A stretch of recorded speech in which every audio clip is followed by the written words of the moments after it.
By profession teacher हैं, part time business build कर रहे हैं अपनी वाइफ के साथ मिल करके। एक बहुत इम्पोर्टेंट प्रोडक्ट है एप्सा 80 एमबे का, जो कि स्पेशली एग्रीकल्चर के लिए इस्तेमाल किया जाता है। इस प्रोडक्ट को हम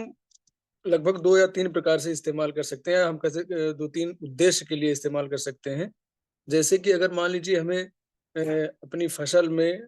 किसी खरपतवार नाशक या कीटनाशक इस तरह का इस्तेमाल कर रहे हैं, तो प्रोड उस दवा में या उसमें हम इसको एक घोलक के रूप में इस्तेमाल कर सकते हैं। दूसरा होता है कि इस प्रोडक्ट को हम अगर खेतों में सिंचाई कर रहे हैं, तो पानी बचाने के लिए कह सकते हैं कि पानी को जल्दी पहुँचाने में हम पानी का विस्तार करने में, उसका फैलाव करने में इस्तेमाल कर सकते हैं, जिससे कि हमारे सिंचाई के जो घंटे होते हैं, उनको हम कम कर सकते हैं, थोड़ा-सा घटा सकते हैं, रिड्यूस कर सकते हैं। तो जो होता है बेसिकली ये एक गुणवर्धक है। ये घोलक है, गुणवर्धक है, ये तो ना तो ये कोई कीटनाशक है, ना ही कोई उर्वरक है। लेकिन यह क्या करता है कि जो उसकी पेनिट्रेशन क्षमता होती है पानी की, वो पत्तियों के साथ मिल करके पूरी तरीके से उसको भिगो देता है और वो खींच करके सीधा ज़मीन के अंदर ले जाता है, जिससे हम अपनी धरती को कम से कम मिनिमम खरपतवारनाशक हेर्बिसाइड्स या पेस्टिसाइड्स को मिनिमाइज़ करके और धीरे-धीरे हम अपनी फसल के लिए जो जो ज़मीन तैयार करते हैं, उसको हम ऑर्गेनिक या ऑर्गेनिज़ उसमें बढ़ा सकते हैं। जैसे हम बहुत सारे हेर्बिसाइड्स, पेस्टिसाइड इस्तेमाल करते-करते हमारी ज़मीन के अंदर की जल धारण शक्ति खत्म हो जाती है या खत्म हो गई है, हार्ड होती जा रही है ज़मीन और उसके जो ऑर्गेनिज़्म हैं, जैसे कि हम देखें तो बहुत सारे कछुए होते हैं, वो कम होते जा रहे हैं। तो जैसे-जैसे हम इसका इस्तेमाल जब बढ़ाते जाएँगे और हेर्बिसाइड, पेस्टिसाइड को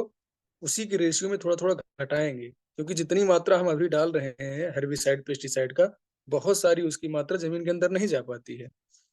या नष्ट हो जाती है। डालते ज़्यादा हैं हम, लेकिन वो नष्ट हो जाती है, हम सीधा पौधों के जड़ों में नहीं पहुँच पाती है। तो ये इसका काम क्या है, इसको पतला करके,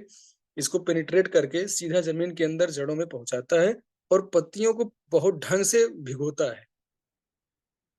तो क्या करता है, इसकी थोड़ी हम क्रियाविधि समझेंगे कि इस काम क्या करता है, ये जल के साथ मिलकर के क्या काम करता है। तो जैसा कि हम जानते हैं कि अगर हम थोड़ा साइंटिफिक भाषा में देखें तो जल हमारा जो होता है उसका सरफेस टेंशन ज़्यादा होता है, पृष्ठ तनाव वो अपने आप को गोल बनाने की उसकी जो होती है क्वालिटी, वो अपने आप को गोल बनाने की चेष्टा करता है। तो जो सरफेस टेंशन इसका ज़्यादा होता है, तो जैसे ही हम इस चीज़ को मिलाते हैं उसमें एप्सा 80 को, तो तुरंत ही ये उसको पतला कर देता है, यानी उसका सरफेस टेंशन तोड़ देता है और पानी का फैलाव हो जाता है। तो इस तरह से हम कोई भी कीटनाशक, फफूंदीनाशक या खरपतवार नाशक का इस्तेमाल करें पौधों पर, तो जो इसका एक स्टैंडर्ड डोज़ होता है, हम कह सकते हैं कि ये लगभग एक टंकी में 15-16 लीटर पानी आता है, उसमें हम 5 एमएल डाल करके इसको आसानी से उस दवा के साथ मिला करके हम